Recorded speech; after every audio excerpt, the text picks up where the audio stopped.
Captain Hyun-woo stared at the massive space station floating in front of his ship. It was the biggest thing he had ever seen. The Galactic Council station stretched for miles in every direction. Thousands of lights blinked across its surface. Like stars, ships from dozens of different worlds moved around it like tiny insects. "Beautiful, isn't it?" said Bo-Ram from her seat at the engineering station. She was a small woman with quick hands and an even quicker mind. "I count at least 50 different types of ships out there, each one built by a different alien race." Taeho looked up from his navigation controls. His face was pale with worry. "Captain, we have a problem. The hyperdrive is making strange noises again." Hyun-woo sighed.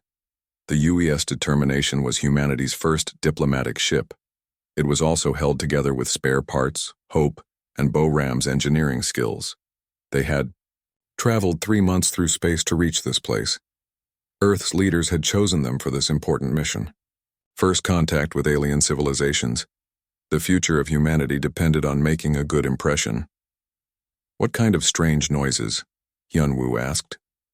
"The kind that usually happen right before something explodes," Taeho said. Bo-Ram was already moving toward the engine room. "I can fix it, just give me 10 minutes. "We don't have 10 minutes, Hyun-woo said. He pointed at the view screen. A sleek alien ship was approaching them. It had smooth curves and no visible weapons. "That's our escort. They're here to guide us to the docking bay." The alien ship sent them a message. The voice that came through their speakers was musical and strange. "Human vessel Determination, welcome to Galactic Council Station. Please follow us to Docking Bay 7. The Council is eager to meet your species." "Acknowledged," Hyun-woo replied. "We are honored to be here." But as soon as he said those words, the ship shook violently. Red lights flashed across all the control panels. A loud grinding noise came from the engine room. "Bo-Ram!" Hyun-woo shouted. "I'm trying," she yelled back.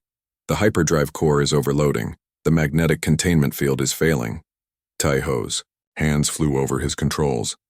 "Captain, we're losing power to the navigation system. I can't control our direction."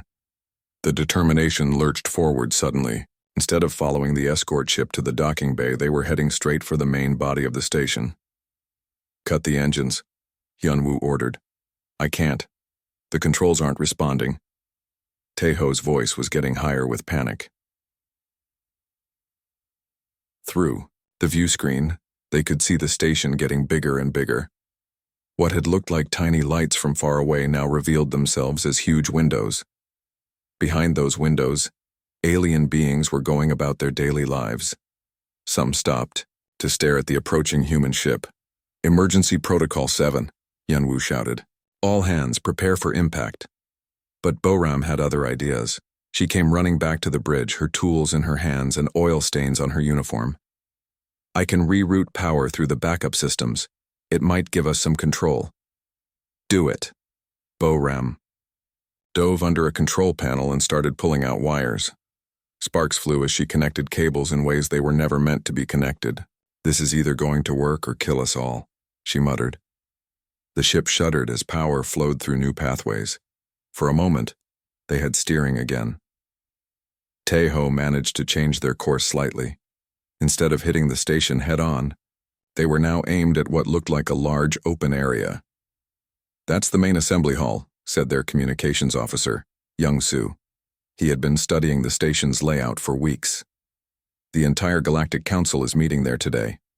"Oh, no," Hyun-woo said. "Oh, yes," said the ship's computer, which had developed a sense of humor during their long journey. The Determination crashed through the station's outer hull with a sound like thunder. Metal screamed against metal. The ship tore through 17 different embassy wings before bursting into the main assembly hall. The hall was enormous. Thousands of alien beings sat in curved rows that went up toward the ceiling. At the center, a group of important-looking aliens stood around a floating platform. They were in the middle of voting on something when a human spaceship suddenly crashed through the wall. The Determination slid across the smooth floor, sparks flying from its damaged hull. It knocked over several floating information displays and crashed into a beautiful sculpture made of singing crystals. The crystals shattered with a sound like breaking bells. Finally, the ship came to a stop right in the center of the assembly hall. Smoke poured from its engines. Emergency lights flashed red and yellow. The sudden silence was broken only by the sound of small pieces of debris falling from the ceiling. Hyunwoo slowly got to his feet. His head was ringing, but he was alive.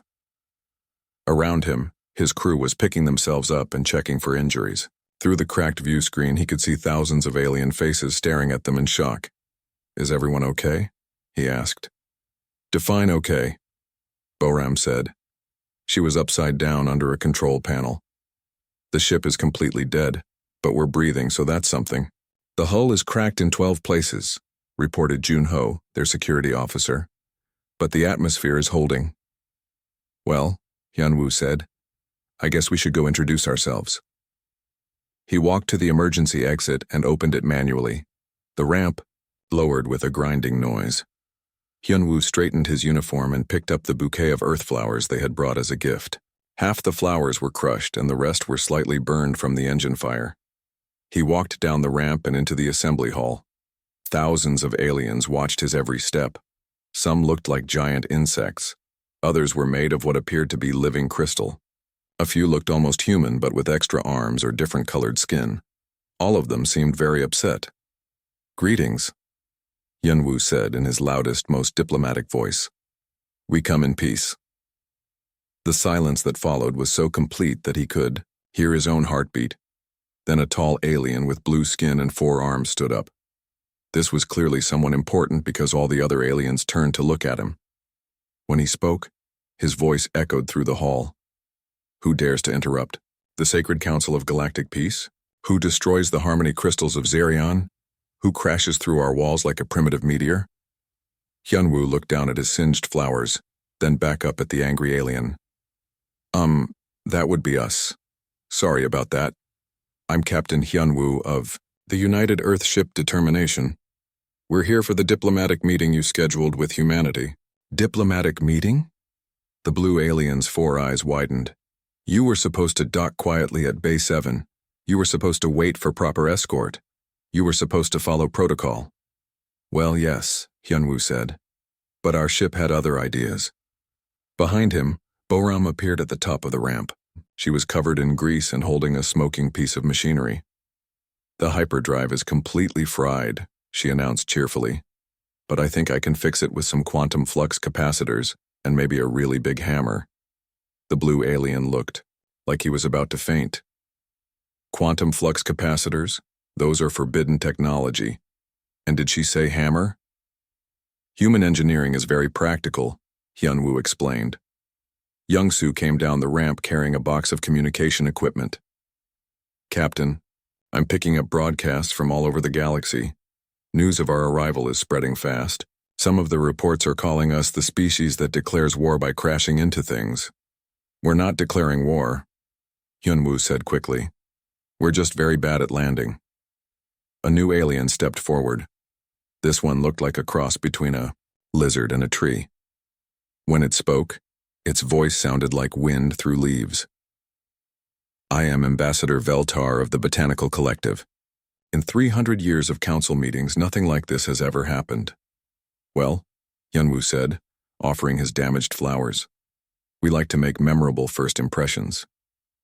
Veltar looked at the flowers with what might have been curiosity. "Are these a weapon of some kind?" "They're a gift, from Earth. They smell nice." The lizard tree alien carefully took the flowers and sniffed them. Its eyes widened in surprise. "These emit complex chemical signatures, very pleasant chemical signatures. We call it fragrance," Hyunwoo said. Around the hall, other aliens were starting to talk among themselves. Some sounded angry, others seemed curious. A few were making notes on floating tablets. Taeho appeared next to Hyunwoo, looking nervous. "Captain, I've been listening to their communications. The good news is that most of them don't want to kill us immediately." "And the bad news?" "They're debating whether to send us back to Earth or exile us to the galactic rim. Both options involve leaving," Hyunwoo pointed out. "That's why they're bad news." The blue alien was talking to other important-looking aliens in hushed voices. Finally, he turned back to the humans. "Captain Hyunwoo of Earth, you have caused great disruption to our sacred proceedings. The vote on Regulation 7742 regarding trade routes has been completely ruined. The Harmony crystals will take decades to replace, and you have brought forbidden technology into our peaceful station. We didn't mean to, Hyun-woo said. Our ship just broke down at the worst possible moment. Ships do not simply break down during diplomatic missions, the blue alien said sternly. Such things are planned carefully. All systems are checked. And double-checked. Boram laughed from where she was examining the wreckage of their ship. You've never seen human engineering. We specialize in things breaking down at exactly the whir. 3 days after the crash, Jin-A was exploring the lower levels of the Galactic Council station. She carried her sample collection kit and a notebook filled with observations about alien biology. As Earth's xenobiologist, her job was to study the different species they encountered. But she had found something much more interesting than new life forms. The crash had exposed hidden wires and devices throughout the station. When their ship tore through the walls, it had revealed technology that was not supposed to be there. Jin-A was very good at noticing things that did not belong. Kwan, you need to see this, she said into her communicator. Kwan was in his temporary quarters, studying reports about galactic politics. He had been a military strategist on Earth before becoming a diplomat. His job was to understand how power worked in the galaxy. So far, nothing made sense. What did you find? He asked. Surveillance equipment. Lots of it. Hidden in places where the council members can't see it. Kwan put down his reports and met Jin-A in a maintenance corridor. The area was dimly lit and smelled like ozone. She showed him a small device attached to a power cable. This is a neural monitoring system, Jin-A explained.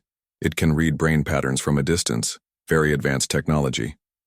Who would put surveillance equipment in a peaceful diplomatic station? Kwan asked.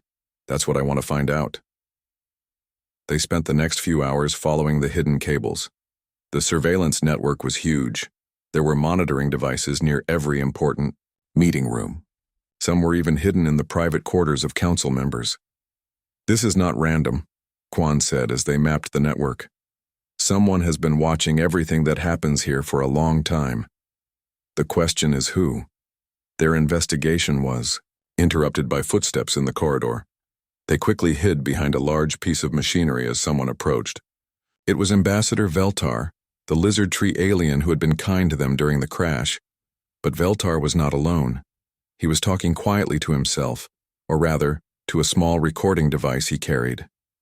Day 847 of documentation, Veltar whispered. Another strange vote today. The trade route proposal should have passed easily. It would benefit most species. But 7 council members changed their votes at the last minute. No explanation given. Jin-A and Kwan looked at each other. Veltar was investigating something too. This makes the 15th time this year that a beneficial proposal has failed due to last-minute vote changes, Veltar continued. The pattern is becoming clear. Someone or something is influencing council decisions.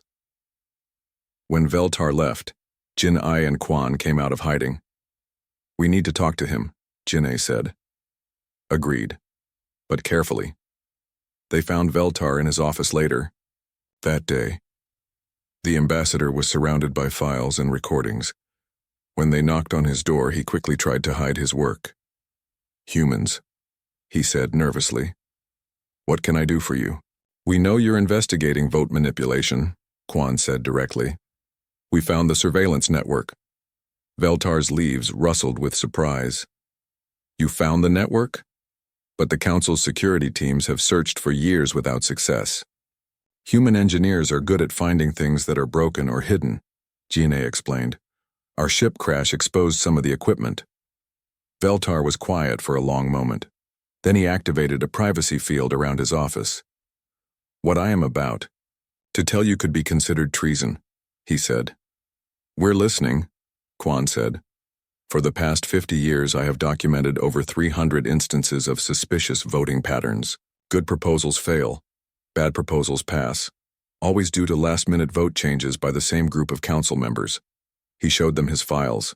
The evidence was overwhelming. The same 12 council members had changed their votes on important issues hundreds of times. Always in ways that caused problems for the galaxy. Have you confronted these council members? Jin'ei asked. Yes. They claim they simply changed their minds after careful consideration. But their explanations never make sense. It is as if they do not remember their original opinions. Quan studied the patterns. His military training had taught him to look for hidden strategies. This looks like a coordinated effort to keep the galaxy weak and divided. That is my conclusion, as well, Veltar said. But I have no proof of who is behind it. Maybe we can help, Jin'ei said. Humans are very good at solving problems that others think are impossible. Meanwhile, Captain Hyunwoo was having problems of his own. The Galactic Council had given humanity temporary quarters while they decided what to do about Earth's membership application. But every day brought new challenges. Captain, Young-Soo reported, the Council is debating Motion 7751 today.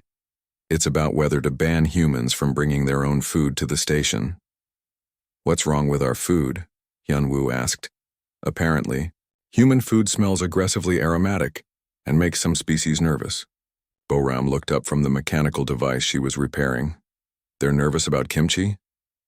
And coffee. And anything with garlic. Oh, and chocolate is considered a mild poison by the Crystalline Collective. Hyunwoo sighed. Every day brought new complaints about human behavior. They were too loud. They asked too many questions. They fixed things without asking permission first. They treated important aliens like normal people instead of showing proper respect. Sir, Junho said, you're scheduled to address the Council in 1 hour about human integration protocols. What am I supposed to say? The diplomatic handbook suggests apologizing for everything and promising to follow all rules exactly. That doesn't sound very human. No, sir, it doesn't. Hyunwoo thought about this as he walked to the council chamber. The other species seemed to expect humans to become more like them. Quiet, orderly, predictable. But that was not who humans were. The council chamber was packed when he arrived. Word had spread about the strange new species that crashed into things and fixed problems with hammers. Many aliens had come just to see what humans would do next. The blue alien from their first day, who Hyunwoo had learned was called High Counselor Zephon, called the meeting to order. Human Captain Hyunwoo, Zephon announced. You will now explain how your species plans to integrate peacefully into galactic civilization. Hyunwoo stood up and looked around the chamber. Hundreds of alien faces stared back at him. Some looked curious, others looked worried. A few looked hungry, though he hoped that was just his imagination. Honorable council members, he began.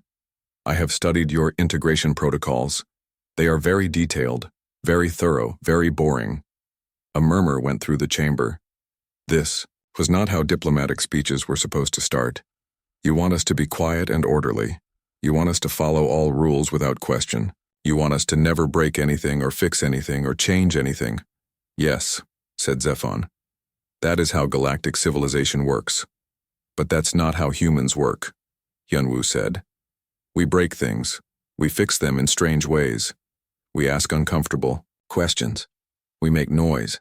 We smell like garlic. Some of the younger aliens in the back rows started to smile. And you know what? Hyunwoo continued. Maybe that's exactly what the galaxy needs. Explain, said a new voice. It came from an alien that looked like a walking crystal formation. This was Elder Titan, one of the oldest beings in the council. When was the last time something really new happened in this galaxy? Hyunwoo asked. When was the last time someone solved an old problem in a new way? The chamber was very quiet. 3 days ago, our ship crashed through your wall. It was a disaster. But you know what else it was?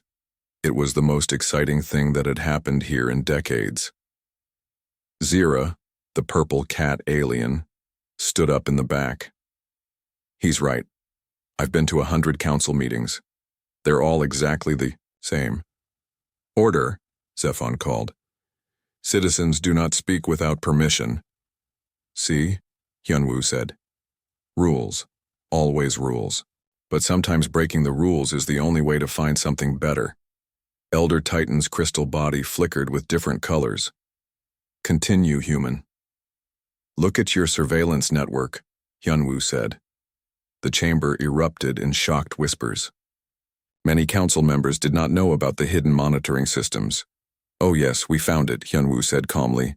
"Hidden devices throughout the station. Someone has been watching all of you for years. Your own security teams couldn't find it, but humans found it in 3 days." Zephon's 4 arms waved frantically. "This is impossible. Our security is perfect." "Your security follows rules," Hyunwoo said. "The surveillance network was designed by someone who knew your rules. They hid it where your procedures would never look. But humans don't follow your procedures." "What are you suggesting?" Elder Titan asked. "I'm suggesting that maybe, just maybe, the galaxy needs some chaos, some disorder, some people who don't do things the proper way." At that moment, Jin-Ne and Quan entered the chamber with Ambassador Veltar. They were carrying boxes of evidence about the vote manipulation. "Perfect timing," Hyunwoo said. "Jin-Ne, tell them what you found." Jin-Ne stepped forward nervously. She was not used to speaking to large groups. "We have evidence that someone has been controlling council votes for 50 years. The surveillance network is part of a larger system designed to monitor and influence your decisions." The chamber exploded into chaos. Council members were shouting questions and accusations. Some demanded to see the evidence. Others insisted it was all lies. Zephon was banging his gavel furiously. "Order! Order! This is highly irregular." "You were." Somin had always been curious about old things. As Earth's archaeologist, she was supposed to be cataloging cultural artifacts from different alien species. Instead, she found herself exploring the forgotten areas of the station that no one else seemed to care about. The Galactic Council station was old, much older than anyone admitted. While the upper levels were bright and modern, the lower levels told a different story. Somin had found layers of construction that went back thousands of years.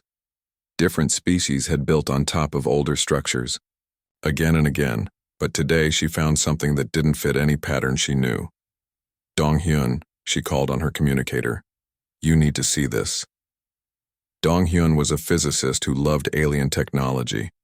He had been studying the surveillance equipment that Jin-Ne discovered, trying to understand how it worked. When Somin called, he was in his lab surrounded by strange devices. "What did you find?" he asked. "A wall that isn't really a wall." Dong-hyun raised an eyebrow. "Explain." "Just come down to sub-level 15, bring your scanning equipment." Somin waited for him in a maintenance corridor that was older than most civilizations. The walls were made of a material she couldn't identify. It looked like metal, but it felt warm to the touch. And when she pressed her ear against it, she could hear a faint humming sound. Dong-hyun arrived with an armful of scanning devices. "This level isn't on any station map," he said. "I know. I found it by accident." "Watch this." Somin placed her hand flat against the wall. For a moment, nothing happened. Then the wall began to glow with soft blue light. "That's impossible," Dong-hyun said. "Walls don't just light up when you touch them. This one does. And that's not the strange part." Somin led him around a corner to where the corridor opened into a vast chamber. The chamber was enormous. The ceiling disappeared into darkness above them. Strange symbols covered the walls, glowing with the same blue light. In the center of the room stood structures that looked like they might have been computers, but built with technology unlike anything either human had ever seen. "How big is this place?" Dong-hyun whispered. "I've been exploring for 3 hours. I haven't found the end yet." They walked into the chamber, their footsteps echoing in the silence. The symbols on the walls seemed to pulse brighter as they approached. "These symbols," Somin said, "they're not from any known alien language. I've been comparing them to the linguistic database. Nothing matches." Dong-hyun was scanning the strange computer structures with his equipment. "These energy readings are off the charts. Whatever this technology is, it's still active after who knows how many years." "Look at this," Somin called from across the chamber. She was standing in front of a wall covered with more symbols, but these symbols were arranged differently. They looked almost like a story told in pictures. The first panel showed various alien species living in peace. The second showed a different species arriving, tall, shadowy figures with no clear features. The third panel showed the shadowy figures, somehow controlling the other species without them knowing it. It's a warning, So-min realized. Someone left instructions about a species that controls others in secret. Dong-hyun joined her in front of the wall. If this is true, then the surveillance network is much older than we thought. This could have been going on for thousands of years. They continued exploring and found more chambers.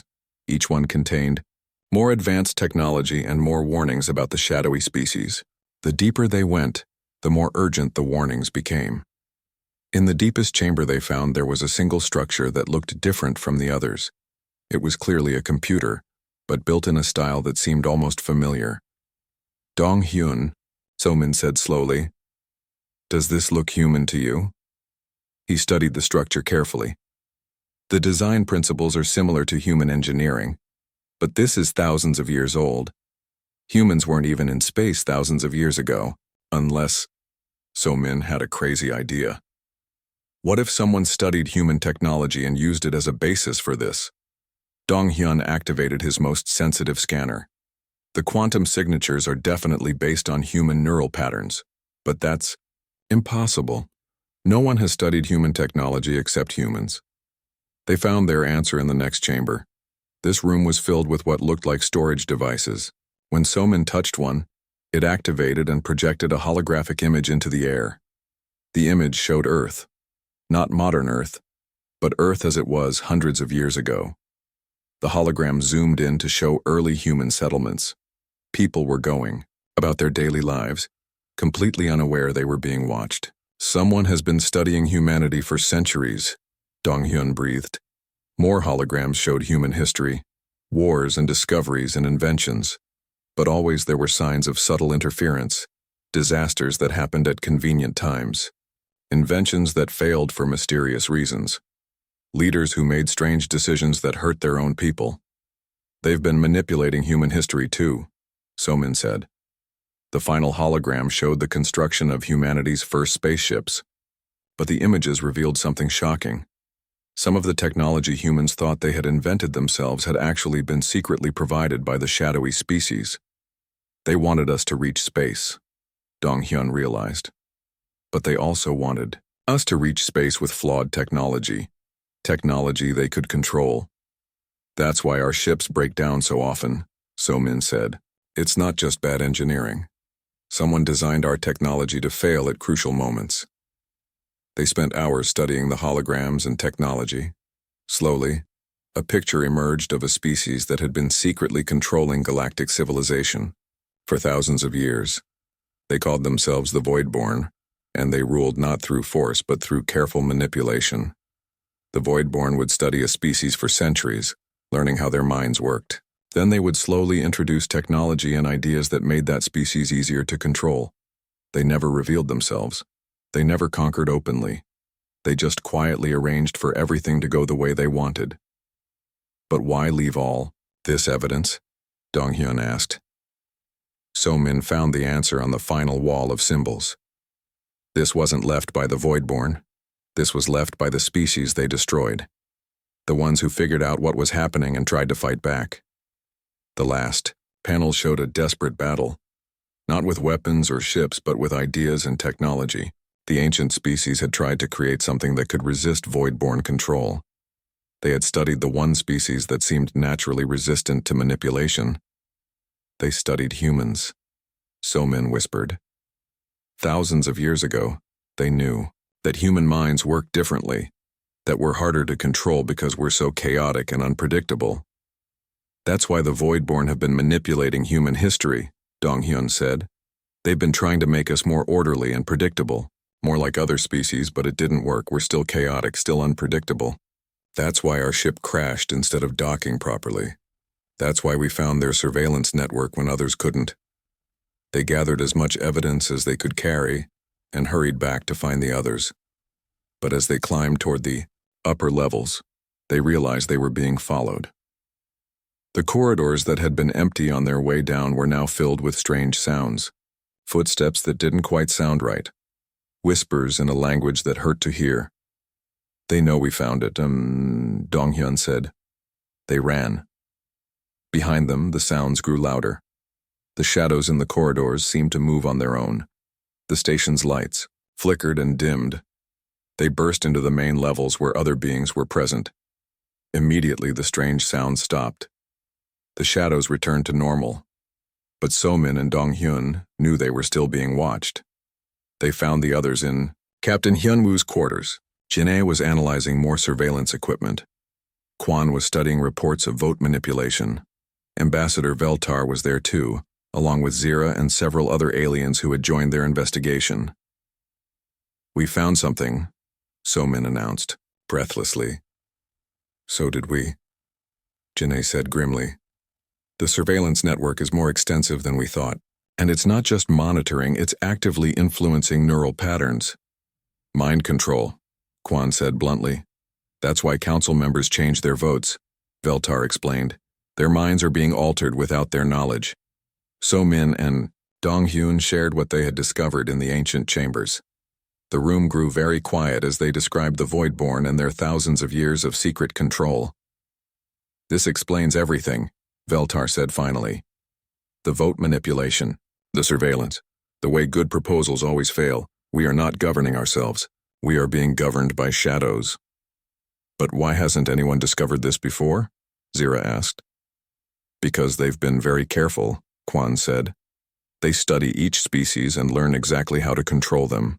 They know what thoughts and ideas to plant, what technologies to provide, what disasters to arrange. Except with humans," Jin-ae added. "Our minds are too chaotic, too unpredictable. We resist their control without even knowing it." "That's why they sabotaged our ship," Dong-hyun said. "They've been trying to prevent humans from reaching space for centuries. When they couldn't stop us, they tried to control us. When that didn't work, they tried to destroy us." Captain Hyun-woo had been listening quietly. Now he stood up and walked to the window that looked out over the station. "How many species are—" The station shook as the first Voidborn ships attached themselves to the hull. Through the walls, everyone could hear the sound of cutting tools and drilling equipment. The enemy was coming aboard. "All security teams to emergency stations," announced the station's computer system, but something was wrong with the announcement. The voice kept changing as if different people were speaking the same words. "The mind control is getting stronger," Jin-ae said, checking her scanner. "The neural manipulation field has increased by 300% in the last 5 minutes. Around them, aliens throughout the station were beginning to act strangely. Some stood perfectly still, staring at nothing. Others moved in exact formation as if following invisible orders. The Voidborn were taking direct control of their puppets." "How long before they control everyone on the station?" Captain Hyun-woo asked. "Everyone except us," Jin-ae said. "Human neural patterns are still resisting the control signals." Jun-ho, their security officer, was checking his weapons and equipment. "Sir, I count at least 50 Voidborn ships surrounding the station. They're not just here to capture us, this is a full invasion." "Zira?" Hyun-woo looked at the purple cat alien who had joined their group. She was holding her head and looked like she was in pain. "I can feel them trying to get into my mind," she said through gritted teeth. "It's like ice water in my brain, but I'm fighting it." "How?"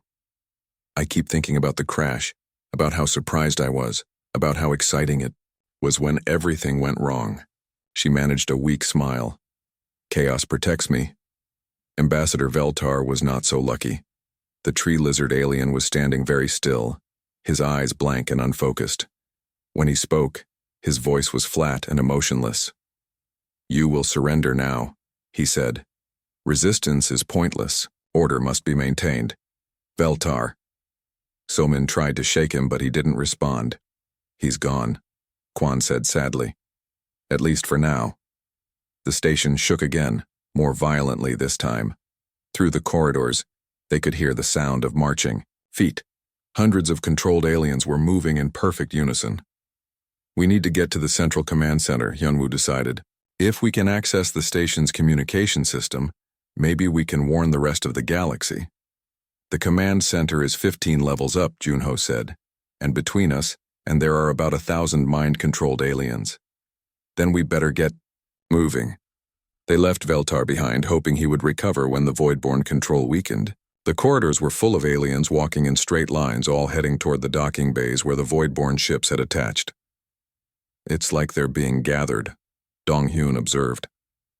Probably for processing, Jin'e said grimly. The Voidborn have had thousands of years to perfect their control methods. They managed to avoid the controlled crowds by using maintenance passages and emergency routes. Boram's knowledge of the station's layout, gained from fixing various broken systems, proved invaluable, but as they climbed higher, the resistance grew stronger. The Voidborn had placed guards at key locations. These weren't controlled aliens, but actual Voidborn soldiers. Junho got their first good look at the enemy when they reached level 8. The Voidborn soldiers were tall and thin, wearing armor that seemed to absorb light.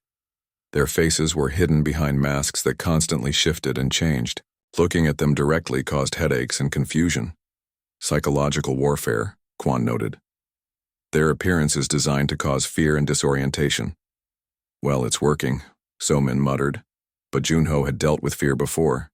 He had trained for years to fight under impossible conditions. When the first Voidborn soldier spotted them, he was ready. The enemy moved with perfect precision, like a machine. But Junho moved like a human, unpredictably, impulsively, chaotically. The Voidborn soldier expected him to retreat or surrender. Instead, he charged forward with a loud battle cry. The fight was brief but intense. The Voidborn had superior technology and training, but they had planned for logical, orderly opponents. They had not planned for someone who would tackle them, while singing an old Earth song at the top of his lungs. One down, Junho said as he picked up the enemy's weapon. Several thousand to go. They continued climbing, fighting their way through increasingly dangerous opposition. With each level, the Voidborn presence grew stronger, and with each level, more aliens fell under their control. Young Su, their communications officer, was monitoring radio traffic. "Sir, I'm picking up reports from across the galaxy. Voidborn fleets are attacking council colonies everywhere. This isn't just about us. This is a full-scale conquest." "Then we're running out of time," Hyunwoo said. They reached the central command center to find it already occupied. A dozen Voidborn soldiers stood guard while their technicians worked at the control panels. At the center of the room stood a figure that was clearly not a soldier.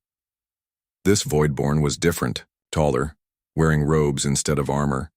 Its mask was more elaborate, covered with symbols that hurt to look at. When it spoke, its voice echoed with power and authority. "The humans have arrived," it said. "How amusing. The chaotic little species that refuses to accept order." "Who are you?" Hyunwoo demanded. "I am the Eternal Conductor. I have guided this galaxy's development for 3,000 years. I have brought peace and stability through careful management of inferior species." "You mean slavery," Jin'e said angrily. "I mean order. Your species understands only chaos and destruction. Look at your own history. Constant war, suffering, inefficiency. I have saved countless species from such a fate. By controlling their minds," Quan accused. "By providing them with proper guidance. Most species are grateful for the direction I provide. They live peaceful, productive lives under my care. They live as puppets," Somin said.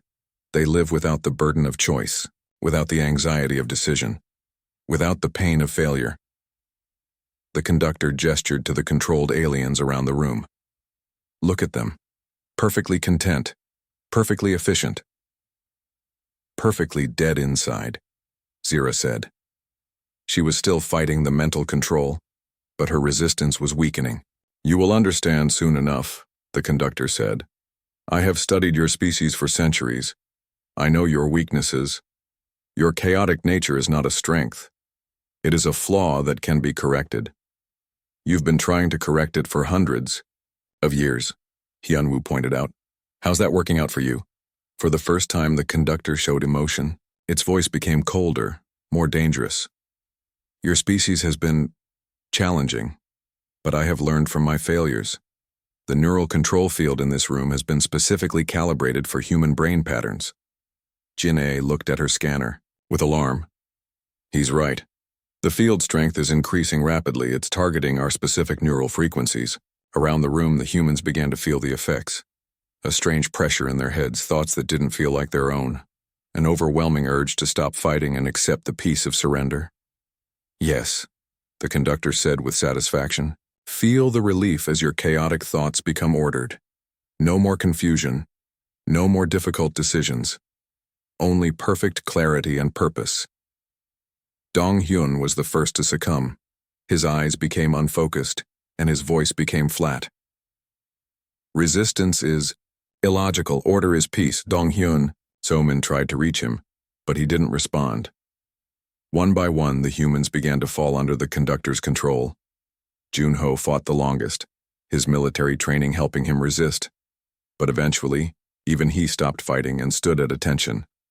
Only 3 humans remained free, Hyunwoo, Jin-ae, and Boram, and they could feel their resistance weakening with each passing second. Interesting, the conductor observed. These 3 show unusual resistance. Perhaps they require individual attention. It focused its power directly on Hyunwoo. The captain felt his thoughts becoming sluggish and confused. The part of his mind that questioned orders was slowly being suppressed.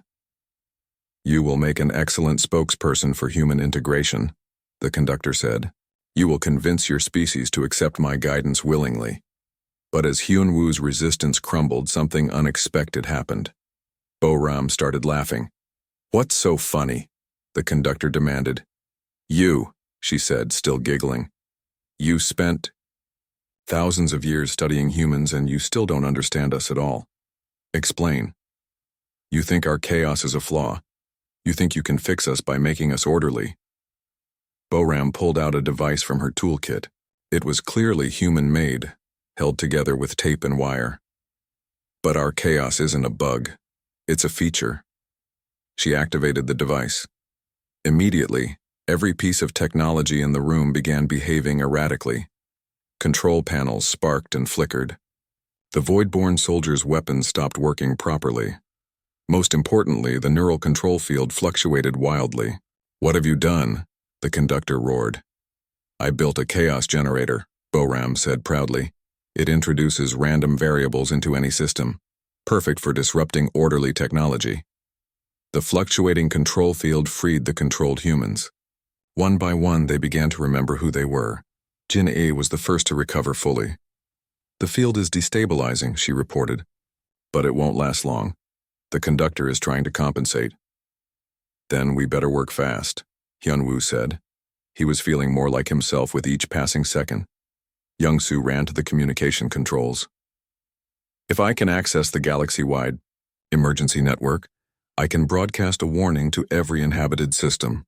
The chaos generator was working better than Boram had ever hoped. Throughout the Galactic Council Station, aliens were waking up from decades of mental control. But they weren't just returning to their normal selves. They were experiencing something entirely new, the wild freedom of unpredictability. Young-soo, how's that broadcast coming? Captain Hyunwoo called out while dodging energy blasts from confused Voidborn soldiers. Almost there, Young-soo replied, his fingers flying over the communication controls. The chaos field is interfering with their jamming systems. I can reach about 60% of the galaxy. The eternal conductor was becoming more desperate with each passing moment. Its carefully ordered plans were falling apart. The neural control field that had worked perfectly for thousands of years was now creating the opposite effect. This cannot be happening, the conductor said, its voice filled with disbelief. Order is natural. Chaos is destruction. Species require guidance. Maybe, said Jin-ae, who was helping coordinate the station's defense. But maybe they also require the right to choose their own mistakes. Ji-won, the human artist who had been documenting alien cultures, had an idea.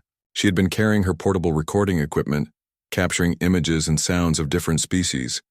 Now she began broadcasting these recordings throughout the station. What are you doing? Junho asked, as he fought off another Voidborn soldier. Reminding people who they used to be, Ji-won explained.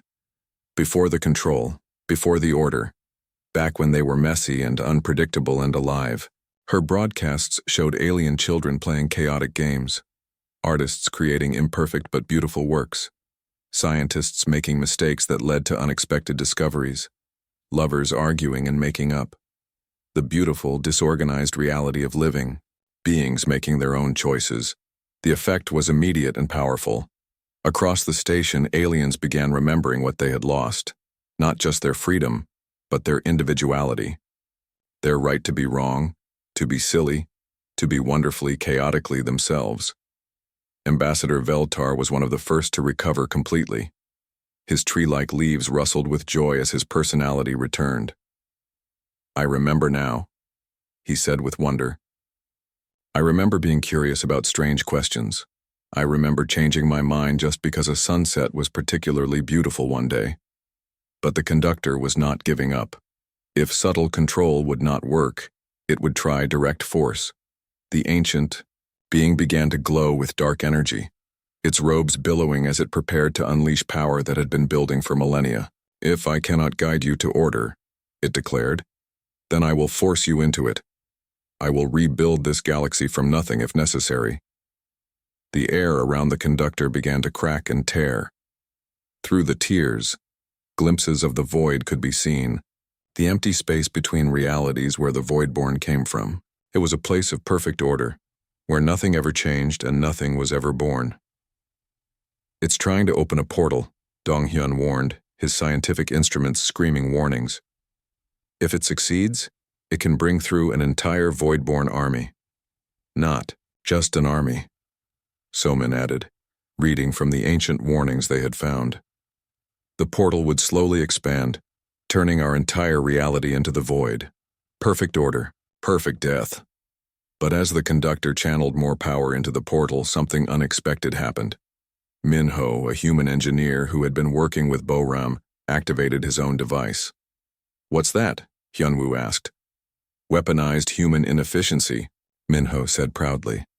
"I took our chaos generator and reverse engineered it. Instead of creating random variables, it creates perfectly inefficient solutions to problems." He aimed the device at the conductor's portal. Immediately, the tear in reality began behaving strangely. Instead of opening smoothly, it started opening in the wrong directions. Instead of connecting to the void, it began connecting to random places throughout the galaxy. Through one part of the portal, they could see a peaceful alien farm. Through another, a bustling spaceport. Through a third, what looked like someone's bathroom. "What have you done?" the conductor shrieked. "I made your perfect portal perfectly imperfect," Minho explained. "Now instead of bringing through an army, you're accidentally connecting random people throughout the galaxy to our fight." And that's exactly what happened. Confused aliens began stepping through the various parts of the portal. A farmer carrying vegetables, a mechanic covered in engine grease, a teacher with a group of alien children, a chef who was in the middle of cooking dinner. They found themselves in the middle of a battle between order and chaos, and without hesitation, most of them chose chaos. "Finally," said the farmer, dropping his vegetables and grabbing an improvised weapon. "I've been waiting 50 years for someone to fight back against these vote-changing nonsense makers. My students haven't been allowed to ask questions in class for decades," the teacher added. "Time to fix that." Even the chef joined in, using kitchen utensils with surprising effectiveness against Voidborn soldiers. The conductor was losing control rapidly. Its perfect soldiers were being defeated by farmers and teachers. Its sophisticated technology was being disrupted by kitchen equipment and farming tools. Its grand plan for galactic domination was being ruined by the very chaos it had tried to eliminate. But Captain Hyunwoo realized that fighting wasn't the real solution. The conductor was powerful enough to eventually overcome any army. The key was something else entirely. "Conductor," he called out, walking toward the ancient being despite the danger. "I want to ask you something." "You dare approach me directly?" the conductor snarled. "When was the last time someone surprised you?" The question seemed to confuse the conductor. "Surprised? I am never surprised. I plan for all possibilities. But when was the last time something made you happy in a way you didn't expect? Happiness is inefficient. I eliminated it from my existence long ago." "When was the last time you had a friend?" This question stopped the conductor completely.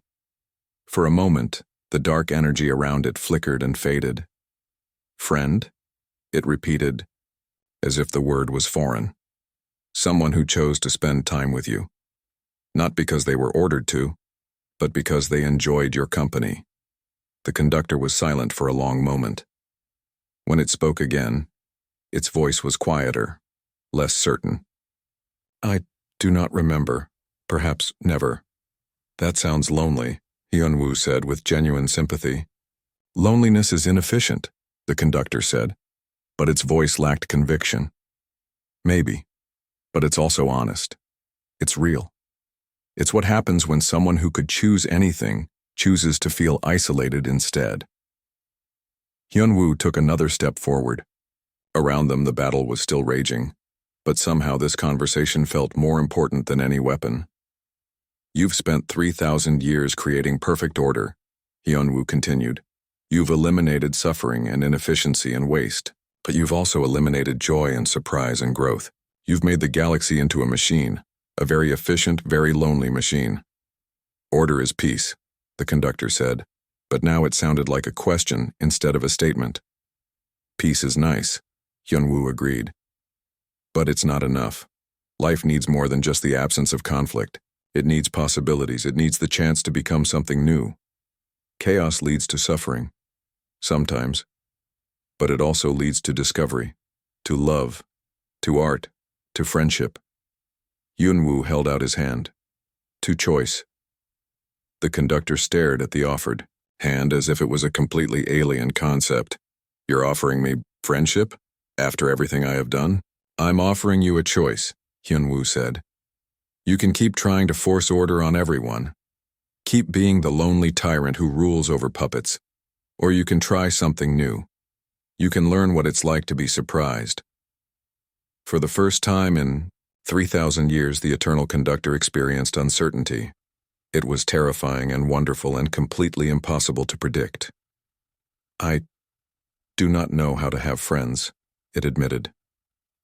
Neither did we until we learned, Hyunwoo said. That's what makes it an adventure. The conductor looked around the command center. The battle was ending as more and more Voidborn soldiers realized they could choose to stop fighting. The portal was collapsing into harmless sparkles. The chaos generator was creating beautiful patterns of light on the walls. This is all very inefficient, the conductor observed. Terribly inefficient, Hyunwoo agreed cheerfully. And unpredictable.